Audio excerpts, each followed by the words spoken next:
सुली बिली stage पर खड़ा होकर एक बात बोला कि हम उपकार से आप लोगों को इस देश में रखे हुए हैं, वरना आपको भी देश से भगा सकते हैं। अरे तुम्हारे बाप अंग्रेज हमें नहीं भगा सके तो तू क्या भगाएगा हमें?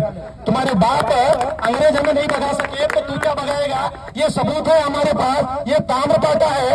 मेरे दादा इस देश की आजादी के लिए लड़े थे और तेरे जैसे कई कुत्तों को उन्होंने भगाया, तेरे जैसे कई कुत्तों को उन्होंने भगाया। अगर ऐसा कोई ताम्रपाठा उस दौर की हुकूमत की जानिब से जो दिया गया था 1947 में श्रीमती इंदिरा गांधी की जानिब से, ये मेरे दादा वली अहमद दराक्षी को दिया गया था, तो अगर ऐसा कोई ताम्रपाठा अगर तेरे पास भी है तो मैं चैलेंज करता हूं तुझे कि मीडिया के जरिए बता। मुझे मालूम है अगर तेरे पास कोई चीज है तो वो सिर्फ और सिर्फ सावरकर का जो है माफीनामा, इसके अलावा कुछ नहीं है। याद रख, क्योंकि ये हमारे देशभक्ति का सबूत है। हमारे बाप दादा, हमारे आबा अजदाद, हम मुसलमानों के बाप दादा ने आजादी के लिए अपने सर भी कटाए हैं।